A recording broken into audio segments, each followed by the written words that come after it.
यह श्री रामचरित्र का वर्णन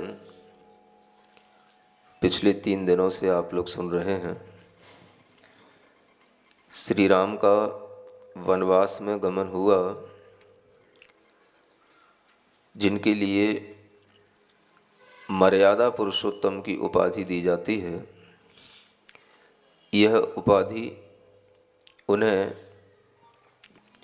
इसी तरह के कार्यों से मिली जो कार्य उन्होंने किए। मर्यादा पुरुष होने का तात्पर्य होता है कि वह जीव समाज की, धर्म की और हर तरह की सभ्यता की मर्यादाओं में जो रहता है वह मर्यादा पुरुष कहलाता है। जब हम किसी भी तरह से किसी के प्रति समर्पित होते हैं तो हमें कुछ बलिदान भी करना पड़ता है। समर्पण हमेशा सैक्रिफाइस करना सिखाता है, और यह उपदेश उन्होंने अपने जीवनचर्या से सबको दिया कि एक पुत्र को पिता की बात रखना, पिता की बात को मानना और पिता का वचन निभाने के लिए सर्वस्व त्याग भी करना पड़े तो उस पथ को स्वीकार करना, यही हमारे जीवन की मर्यादा का सबसे बड़ा सोपान है। और यह उपदेश उन्होंने देश के उन सभी नागरिकों को दिया कि पिता के वचन को निभाने के लिए पिता की बात कभी गिरने ना पाए, कुल की कभी भी अपकीर्ति न हो। और इस तरह से जो पुत्र अपने अंदर इन बातों का ख्याल रख करके अपने जीवन का निर्वाह करता है, वह पुरुष, वह पुत्र मर्यादित आचरण करने वाला मर्यादित पुरुष कहलाएगा। यह मर्यादा में रहने की जो सीख हमें मिली, यह श्री राम से मिली। उनके पिता दशरथ ने अपने वचन का निर्वाह किया। इधर जब राम का गमन हुआ तो घर के सभी, उनकी रानियां, सभी बेटे और भी बंधुजन सब दशरथ से कहने लगे, ये आपने कैसे राम को जाने दिया? राम अगर बाहर चले भी गए हैं, आप अगर जाओगे तो उन्हें लौटा के ला भी सकते हो। दशरथ के मन में वैराग्य भाव उत्पन्न हो चुका था। वो राजगृह त्याग करके जाने वाले थे, लेकिन बीच में उन्हें यह दृश्य भी देखना पड़ा, और उसी के फलस्वरूप उन्होंने मन में विचार किया कि ये संसार में अपने अपने कर्मों से हर कोई सुख और दुख प्राप्त करता है।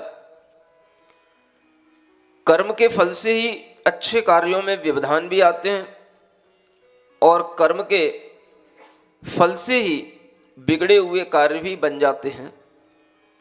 ये सब कर्मों के फल से यह जीव भोगता है। हम किसी के लिए कुछ भी नहीं कर सकते। हमने जो अपने मन में उद्देश्य बनाया था, जो विचार किया था कि मैं आत्म कल्याण का मार्ग चुनूं, अब मैं उसी उद्देश्य की ओर जाता हूं। और ये दुनिया के प्रपंचों में मुझे नहीं पड़ना था। ये लोग मुझसे फिर यही बात कह रहे हैं, मेरा मोह बढ़ाने के लिए कह रहे हैं। मुझे विश्वास है कि मेरे पुत्र अगर पुण्यवान हैं तो उन्हें कहीं पर भी कोई भी दुख नहीं होगा। घर में पुनः लाना, फिर से वही बात दोहराना, ये मुझे उचित नहीं लगता। और दशरथ जी ने सबके कहने पर भी ऐसा कोई भी कदम नहीं उठाया, और उनके कदम जिस उद्देश्य के साथ आगे बढ़े थे, उसी उद्देश्य के साथ उन्होंने गृह त्याग कर दिया और वन में जाकर के सर्वभूत हित मुनि महाराज के पास में जाकर के उन्होंने दीक्षा ग्रहण कर ली। यह दीक्षा लेने का कार्य निर्ग्रंथ मुनियों के समीप जाकर के आत्म साधना करने का कार्य ये पुरातन काल से चला आ रहा है। यह परंपराएं जो निरंतर आत्म कल्याण की परंपराएं बनी हुई हैं, ये पुरातन काल से चली आ रही हैं और इन्हीं परंपराओं के कारण से मनुष्य का जीवन उन्नत बनता चला जाता है।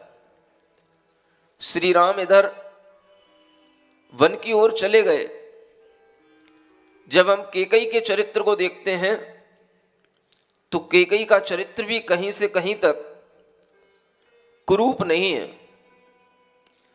कोई भी अनुचित नहीं है।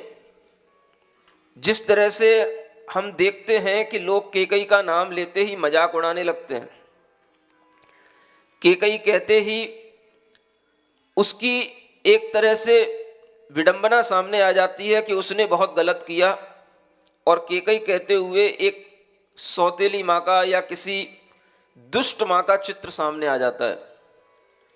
किंतु जब हम जैन रामायण के हिसाब से देखते हैं तो कैकेयी के मन में राम के प्रति कोई दुर्भाव नहीं है। हमने आपसे कहा है हमें हर तरह से राम को देखना है, हर पहलू से हमें श्री राम को समझना है, और जो भी पहलू हमारे सामने आते हैं उन पहलुओं पर विचार करना है कि ये भी पहलू कितना अच्छा हो सकता है। अगर हमारे विचार में वो चीज़ अच्छी लगे तो हम ग्रहण करें, नहीं लगे तो ना भी करें, कोई बात नहीं, लेकिन हमें हर दृष्टि से श्री राम की महानता को सुनना जरूर चाहिए। जब कैकेयी ने अपने मन में सिर्फ इतना ही विचार किया था कि मेरे पुत्र भरत का अगर वन में गमन हो जाएगा, वह भी दीक्षा ले लेगा, तो फिर मेरा क्या होगा, और इसी हेतु उसने दशरथ जी से प्रार्थना की थी, अपना वर मांगा था, और उसने वर में केवल एक ही बात मांगी थी कि मेरे पुत्र को राज सिंहासन दे दो, राज तिलक मेरे पुत्र का कर दो। जब दशरथ जी ने उसको वचन दे दिया, राज तिलक करने की हाँ भर दी, तो ये स्वाभाविक था कि दशरथ जी ने स्वयं श्री राम से कहा कि ये मर्यादा नहीं बनती कि बड़े पुत्र के रहते हुए छोटा पुत्र राज करे और छोटे पुत्र के राज्य में बड़ा पुत्र उसके अधीन होकर के रहे। ये मर्यादा नहीं बनती। एक दूसरी मर्यादा तब श्री राम की हमारे सामने देखने को आती है। उन्होंने न अपने पिता से कुछ बुरा भला कहा, न अपनी माँ कौशल्या से कुछ कहा, न माँ कैकेयी से कुछ कहा। उनके हृदय में माँ कैकेयी के प्रति भी उतना ही प्रेम है जितना कौशल्या के प्रति है, और कैकेयी का भी राम के प्रति कोई भी दुर्भाव किंचित भी नहीं है। लेकिन उसे भी कैकेयी को यह पता नहीं था कि मेरे इस एक प्रकार का वचन लेने पर राम के लिए वन गमन करना पड़ेगा, और वो करना उन्हें मर्यादा का पालन करने के लिए उचित था। इसलिए उन्होंने उस मर्यादा का पालन करने के लिए भी यह कदम उठाया, और उन्होंने सीता और लक्ष्मण के साथ में वन गमन का एक मन बनाया। ये इसीलिए था कि मेरे रहते हुए ये भरत राज्य का पालन नहीं कर पाएगा, कोई इसको राजा नहीं मान पाएगा, और ये भी राज्य को अनुशासन में नहीं रख पाएगा, इसलिए मेरा यहाँ से जाना उचित है। और इसी प्रकार का विचार करके वह वहाँ से निकल गए। ये उनका दूसरा मर्यादित आचरण था जिसने उन्हें मर्यादा पुरुषोत्तम की और गरिमा को बढ़ाने के लिए उत्प्रेरित किया। यही मर्यादित आचरण उनका बना रहा। वो आगे बढ़ते रहे, चलते रहे। सीता के साथ वह लक्ष्मण गमन कर रहे हैं। कैकेयी एक बार फिर उनसे मिलने के लिए गई थी। नदी पार होने के बाद भी वह भरत जी फिर से उनके लिए गए थे, उनको वापस लाने के लिए। लेकिन तब भी उन्होंने कहा कि जो मैंने पिता को वचन दिया है वह वचन निभाऊंगा, आप बिल्कुल चिंता न करो, लौट करके आऊँगा। लेकिन यह नहीं कहा कि कितने वर्ष में लौट करके आऊँगा। ये कथन जैन रामायण के अंदर नहीं मिलता कि उन्हें वनवास हुआ। वनवास होना अलग बात है और वनवास स्वीकार कर लेना अलग बात है। अगर आप देखो तो हमें श्री राम की यह गरिमा और अधिक दिखाई देती है जब उन्होंने स्वयं अपने भाव से उस वनवास को स्वीकार कर लिया। एक स्वाभिमानी व्यक्ति अपने स्वाभिमान की रक्षा करने के लिए एक बहुत बड़ी वसुधा का त्याग कर सकता है, पृथ्वी का राजा होने पर भी वह उस राजत्व का त्याग कर सकता है। यही अपने स्वाभिमान की रक्षा करने का सबसे बड़ा उपक्रम है। कोई उन्हें वनवास भेजे और वह स्वयं वनवास जाएं, इन दोनों में कौन सी बात उचित लग सकती है, अच्छी लग सकती है, आप विचार कर सकते हैं। दोनों एटीट्यूड आपके सामने हैं, दोनों तरह की अवधारणाएं आपके सामने हैं, लेकिन हमें पता होना चाहिए कि हाँ, ये भी एक विचार है, ये भी एक अवधारणा है। और जब हम इस तरह से देखते हैं कि उन्होंने अपने मन से खुद वनगमन का भाव बनाया, और वो वनगमन करने का भाव इसलिए उचित था क्योंकि वो छोटे भाई के अधीन होकर के रह नहीं सकते थे। बड़ा भाई छोटे भाई के राज्य में उनके अधीन होकर के कैसे रह सकता है, ये उनका अपना स्वाभिमान था, और उस स्वाभिमान की रक्षा करने के लिए उन्होंने वहां से उस राज्य की सीमाओं से पार जाने का निर्णय कर लिया। ये दूसरी एक बहुत बड़ी विशेषता हमें जैन रामायण के माध्यम से समझ में आती है। कैकेयी ने उनके लिए वनवास नहीं मांगा, 14 वर्ष का उन्होंने वनवास की कोई सीमा नहीं मांगी, वह वनवास उन्होंने खुद स्वीकार किया। कैकेयी ने केवल अपने भरत पुत्र के लिए राजगद्दी मांगी और उसके तहत ये सब कुछ अपने आप हो गया। ये जब वर्णन आगे बढ़ता है तब राम लक्ष्मण सीता सब कुछ अपने जीवन को समर्पित करते हुए एक दूसरे के प्रति प्रेम भाव के साथ में आगे बढ़ते हैं। और वह राम का यह कथानक जब आगे बढ़ता है तो हम उस कथानक को अब सुनते हैं कि वन में भी कुछ घटित होता है। वह वन में भी जाते हैं तो वहाँ पर भी उन्हें कुछ मिलता है। महापुरुषों के लिए वन भवन सब बराबर होते हैं। वन में जाकर के उनका जीवन कैसा चलता है, इस बात का चित्रण भी हम आगे करेंगे। थोड़ा पहले हम गुड़ कीर्तन करते हैं। मर्यादा पुरुष श्री राम है सिद्ध प्रभु बलराम। मर्यादा पुरुष श्री राम है सिद्ध प्रभु बलराम। आदर्श बने जन जन के वसुदैव कुटुम्बुथ जिनके। आदर्श बने जन जन के वसुदैव कुटुम्बुथ जिनके। जो भी ले इनका नाम बिगड़े बनते सब काम। जो भी ले इनका नाम बिगड़े बनते सब काम। प्रभु श्री राम, प्रभु श्री राम, प्रभु श्री राम, प्रभु श्री राम, प्रभु मर्यादा पुरुष श्री राम है सिद्ध प्रभु बलराम। मर्यादा पुरुष श्री राम है सिद्ध प्रभु बलराम। दशरथ जिनके जनक कहाए कौशल्यानंदन जन गाए। दशरथ जिनके जनक कहाए कौशल्यानंदन जन गाए। इक्ष्वाकु वंश की शान क्षत्रिय जग दया निधान। इक्ष्वाकु वंश की शान क्षत्रिय जग दया निधान। प्रभो श्री राम, प्रभो श्री राम, प्रभो श्री राम, प्रभो श्री राम। मर्यादा पुरुष श्री राम है सिद्ध प्रभु बलराम। मर्यादा पुरुष श्री राम है सिद्ध प्रभु बलराम। जो स्वार्थ मोह को तज के उपकार लोक का करके। जो स्वार्थ मोह को तज के उपकार लोक का करके। अपवाद का रखते ध्यान पाते खुद में सम्मान। अपवाद का रखते ध्यान पाते खुद में सम्मान। प्रभु श्री राम, प्रभु श्री राम, प्रभु श्री राम, प्रभु श्री राम।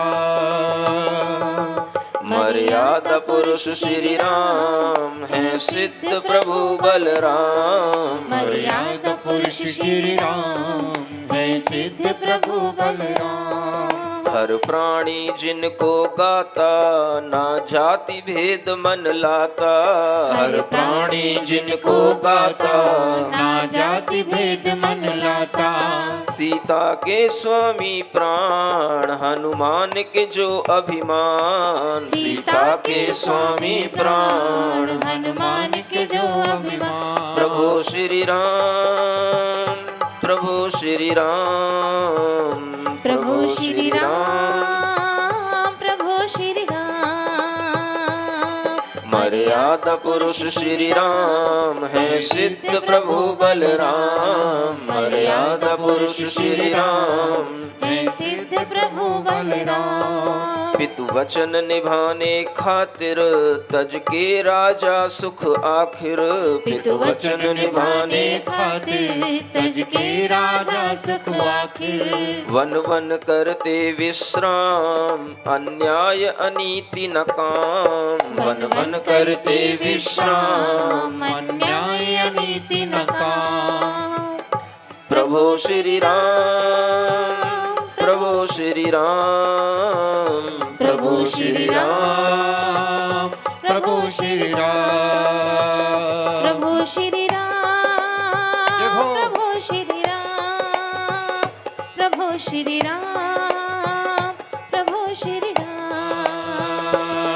मर्यादा पुरुष श्री राम है सिद्ध प्रभु बलराम। मर्यादा पुरुष श्री राम है सिद्ध प्रभु बलराम। पशु पक्षी तक मोहित होते लख सुंदरता बलवीरों की। वीरों का देश है मनमोहन और आन शान गंभीरों की। त्रैलोक्य सुंदरी सीता को वन बीच तपस्वनी देखती है। यह नाग कुंवारी यक्ष कुंवारी इंद्राणी यह सोचती है।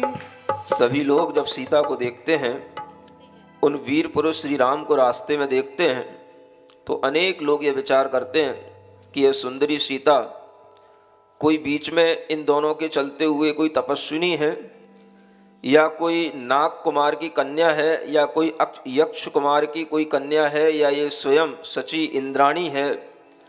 इतनी सुंदर वह सीता लगती है और उसके विषय में अनेक अनेक लोग मन से विचार करते हैं। आ सीता से पूछती वनवासिन सब नारी। कौन कहाँ से आ रही हे सुंदरी सुकुमारी। तुम कौन हो देवी सुंदरी राजकुमारी। तुम कौन हो देवी सुंदरी राजकुमारी। चंद्रमुखी मृदु को किलबैनी गज गामिनी मतवारी। चंद्र मृदु को किल बैनी गज मतवारी। नैन कमल नख शिखयुत सुंदर। नैन कमल नख शिखयुत सुंदर। क्या हो सुरपति नारी। स्वर्ण वर्ण और नील वर्ण यह स्वर्ण वर्ण और नील वर्ण यह बलशाली धनुधारी। दोनों कौन तुम्हारे संग में। दोनों कौन तुम्हारे संग में। वीर वेश के धारी। तुम कौन हो देवी सुंदरी राजकुमारी। सिया रहें कहीं मौन कहीं उत्तर दे जाती हैं, प्रेम भरे आग्रह को उनके टाल न पाती हैं। हे मम नाम जानकी राजा जनक दुलारी हूँ, स्वर्ण वर्ण सुंदर मनमोहन इनकी नारी हूँ। ये अविधेश्वर पिता वचन प्रतिपालक वन आए, संग श्री लखन लाल लघु भ्राता सेवक वन आए। नील कमल समवर्ण ये नारायण अवतारी है, सिया रहे कहीं मौन कहीं उत्तर दे जाती हैं। जब रास्ते में अनेक वन में विचरण करने वाली स्त्रियां पुरुष उनसे पूछते हैं कि तुम कौन हो, तो कभी कभी तो सीता बोल पड़ती है और कभी कभी मौन रह जाती है। आपको ये ज्ञान में रहे कि श्री राम का जो शरीर है, उनके शरीर का जो वर्ण है, रंग है, वह स्वर्ण वर्ण का है, और श्री लक्ष्मण का जो वर्ण है, उनके शरीर का जो रंग है, वो नील वर्ण का है। एक बात और आपके ज्ञान में रहे कि श्री राम का मूल नाम पद्म था। जब बचपन में उनका यह नाम रखा गया था, जब उनका जन्म के समय पर नामकरण किया गया था, तो उनका नाम श्री पद्मराज, पद्म उनका नाम था। लक्ष्मण का नाम लक्ष्मण ही था, और उन्हीं पद्म का दूसरा नाम बल रखा गया था, बल। चूंकि यह बलराम एक बहुत बड़ी उपाधि होती है, और ये महापुरुषों के लिए दी जाने वाली, महापुरुष अपने पूर्व जन्म के पुण्य से इस उपाधि को प्राप्त करते हैं। तो बलराम उनकी यह एक उपाधि थी, और उनका अंतिम जो नाम था राम, बलराम के साथ लगने वाला जो राम नाम, ये इतना फेमस हो गया कि कभी कभी उपाधियां ही छोटे से नाम के साथ में प्रसिद्ध हो जाती हैं, और उनका मूल नाम जो श्री पद्म था, वो लोग थोड़े थोड़े विस्मृत कर गए, लेकिन इतिहास विज्ञ लोग जानते हैं कि उनका मुख्य नाम श्री पद्म था। यह नील वर्ण के लक्ष्मण जी, स्वर्ण वर्ण के श्री राम, और बीच में वह सुंदर राजकुमारी सीता, ये तीनों वन में विचरण करते हुए जहाँ जहाँ भी जाते हैं वहाँ इनका आदर होता है, और होगा भी क्यों नहीं, क्योंकि पूर्व जन्म का पुण्य जब साथ में होता है तो हमें वन में भी भवन की तरह आनंद मिलता है, और वन में भी हमारे लिए सब तरह का सुख मिलता है। जीवन में लोग कुछ भी छोड़ना नहीं चाहते, त्याग नहीं करना चाहते। श्री राम ने हमें ये बताया कि अपने स्वाभिमान की रक्षा करने के लिए, अपने पिता के वचनों की रक्षा करने के लिए भी हमें बहुत बड़ा बलिदान देना पड़ता है, त्याग करना पड़ता है, और जब हम कुछ छोड़ते हैं तभी हम बहुत कुछ पाते हैं। Life is nothing when we get everything. जीवन तब कुछ नहीं होता है जब हम सब कुछ पा लेते हैं। Life is everything when we miss something. Life सब कुछ बन जाती है जब हम कुछ मिस करते हैं, जब हम कुछ छोड़ते हैं। और यही हमें वह मर्यादा पुरुषोत्तम सिखा रहे हैं कि जीवन में अगर कुछ छूटता है, कुछ हमें छोड़ना पड़ता है, कुछ हमारे जीवन में अभाव होता है, उससे भी हमारा जीवन बनता है, बिगड़ता नहीं है, मिटता नहीं है। हमें अपने जीवन को बनाए रखने के लिए उस जीवन को कैसे जीना है, ये आगे बताया जा रहा है। जहाँ भी जाते हैं ये तीनों, वहाँ पर ही आदर होता है। कोई कुटी बना कर रखता है, कोई मीठे फल चुन लाता है। कोई कहे राम अब यहीं रहो, आगे वन भीम भयंकर है चित्रकूट नामक पर्वत, पशुओं का भी रहता डर है। कहते सुनता आई अखियों में पानी, राम कहानी सुनो रे, राम कहानी, राम कहानी सुनो रे, राम कहानी। श्री राम जय राम, श्री राम जय राम जय राम, श्री राम जय राम जय राम, श्री राम जय राम जय जय राम। इतना भी हर दिन खोली भी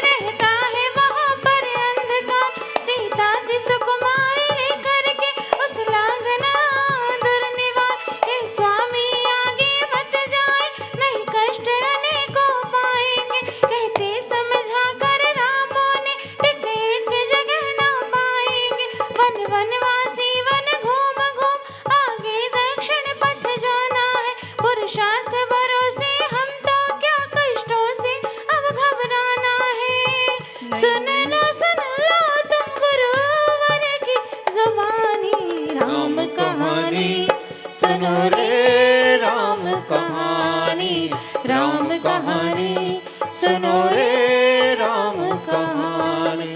नहीं सुनी रघुवीर ने बढ़े बराबर जाए, सिया संग धीरे चले देश मालवे आए। बोलो राम प्रभु की जय, बोलो राम प्रभु की जय, बोलो राम प्रभु की जय, बोलो राम प्रभु की जय। चलते चलते वह एक चित्रकूट पर्वत के पास पहुंचे और उस पर्वत के चारों ओर बहुत भयंकर वातावरण है। चारों ओर व्याघ्र सिंह पशुओं की चीत्कारें, उनकी आवाज़ें आती हैं।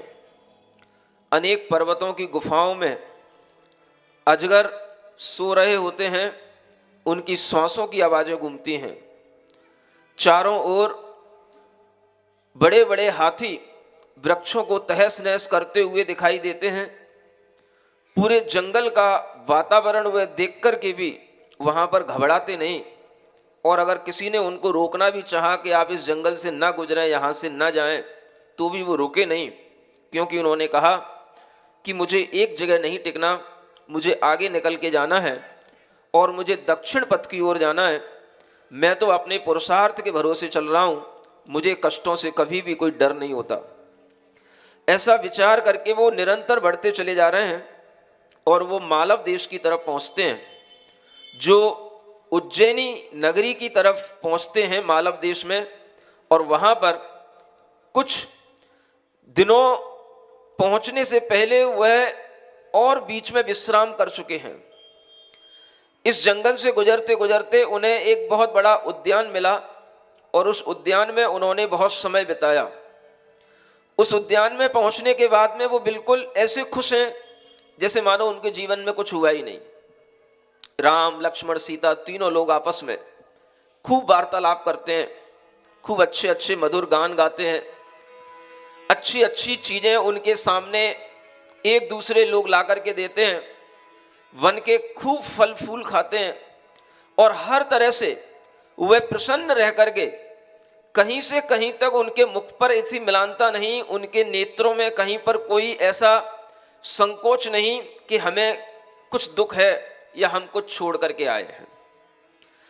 उस पर्वत के बाद में जो उन्हें एक बहुत बड़ा उद्यान मिला, उस उद्यान में उन्होंने लगभग 4.5 महीने व्यतीत किए और उस उद्यान में वह इतने प्रसन्न रहे कि वन के अनेक लोग उनके पास में आकर के बैठते, खेलते, उनसे वार्तालाप करते और वे सबके साथ में तरह तरह की चर्चाएं करते हुए वहीं पर अपना कुछ समय उन्होंने बड़े आनंद के साथ व्यतीत किया।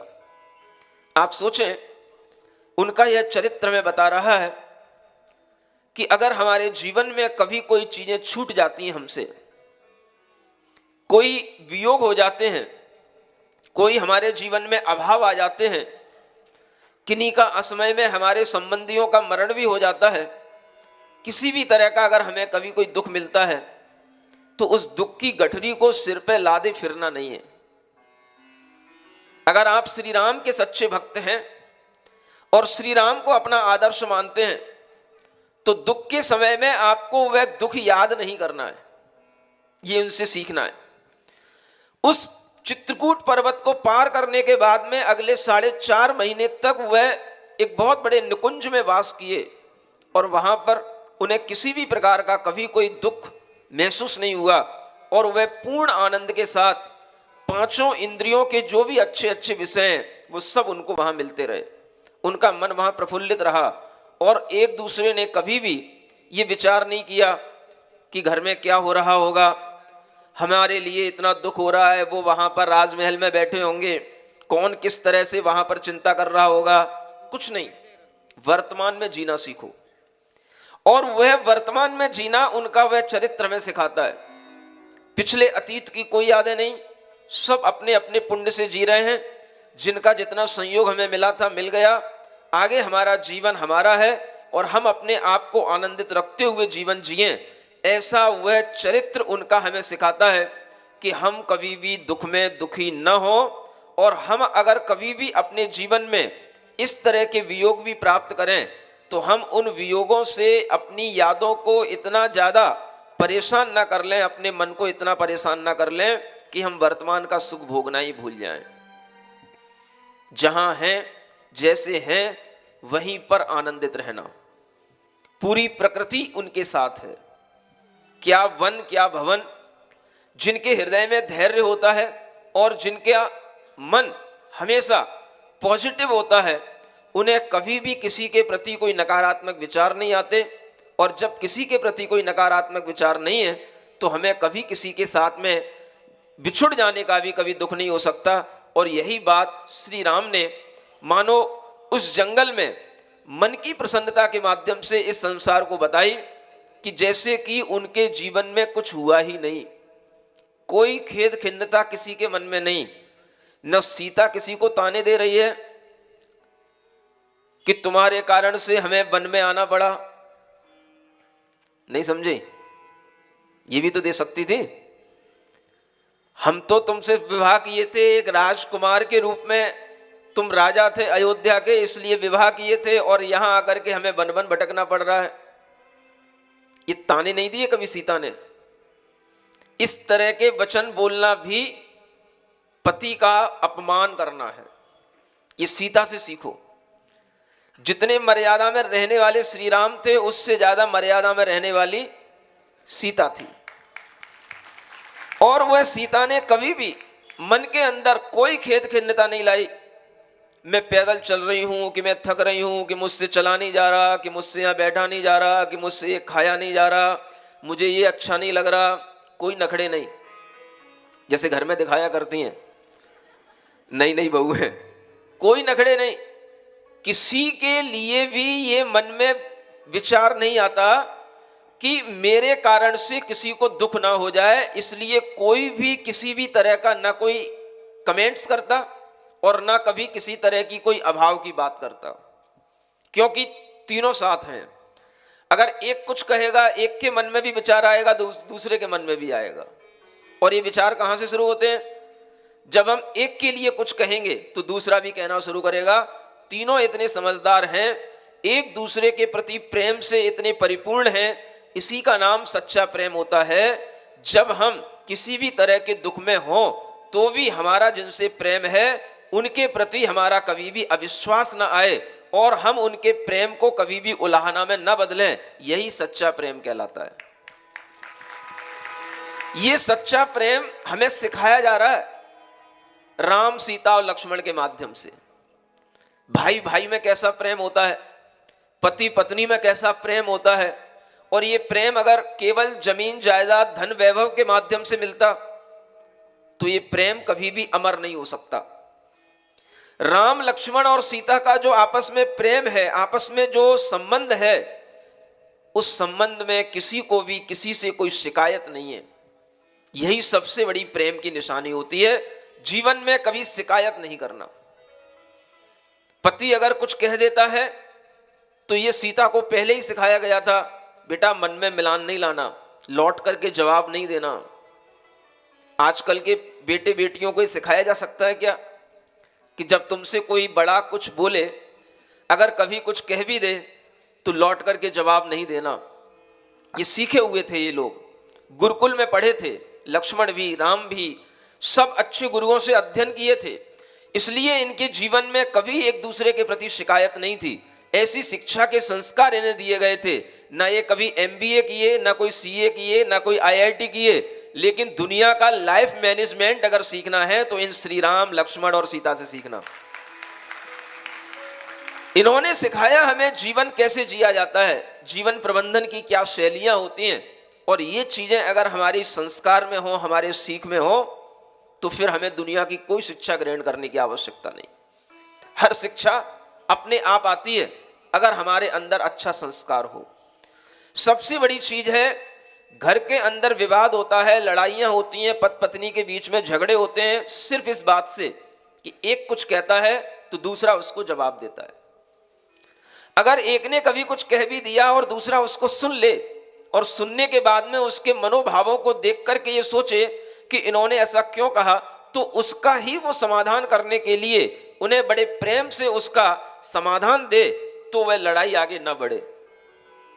लेकिन जब एक बार, दो बार, चार बार महाराज कब तक सुनूं, आखिर कहना ही पड़ता है। जिस दिन आपने लौट करके जवाब दिया, बात से बात बढ़ी, माने आग से आग बढ़ी, और जब वो आग बढ़ती है तो फिर घर परिवार को जलाने लग जाती है।